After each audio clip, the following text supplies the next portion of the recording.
هل امتلأت وتقول هل من مزيد হাসরের ময়দানে যখন জাহান্নামীদেরকে জাহান্নামের মধ্যে ঢুকায় দিবে, জাহান্নামের গর্ত ডাক দিয়ে বলবে, জাহান্নামের আগুন ডাক দিয়ে বলবে, রব্বুল আলামিন আল্লাহ কি জাহান্নামে আছে, আমি যদি থাকি তুমি ঢুকায়া দাও।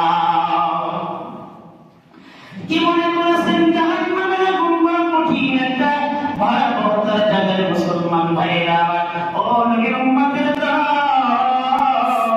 জাহান্নাম কিন্তু বড় একটা কঠিন জায়গা। ৭০,০০০ ফেরেশতা ধরে রাখতে পারবে না, ৭০,০০০ ফেরেশতা ধরে রাখতে পারবে না, শিকল দিয়ে ধরে রাখবে।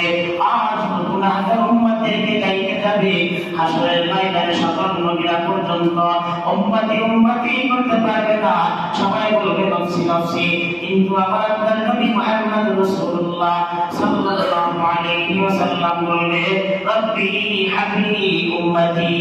নবীজি মাকামে মাহমুদ সিজদায় অত অবস্থায় কাঁদবে, রব্বুল আলামিন আয় আল্লাহ তাআলা আমার গুনাহগার উম্মতদের মাফ করে দাও।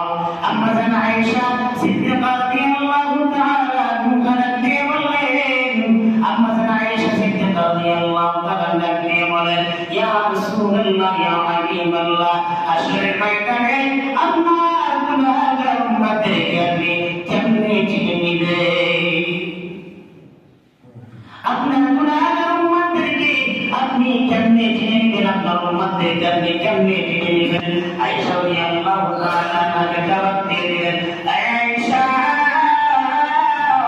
আমার উম্মতেরা যারা দুনিয়ার জমিনে ভালো আমল করবে, ভালো নেক আমল করবে, ৫ ওয়াক্ত নামাজ পড়বে, নামাজটাকে পছন্দ করে ওযু করবে, ওযু করে সালাত আদায় করবে, ওই সমস্ত উম্মতের প্রত্যেকটি অঙ্গ দিয়ে নূর চমকাইবে। ধরে বলেন সুবহানাল্লাহ।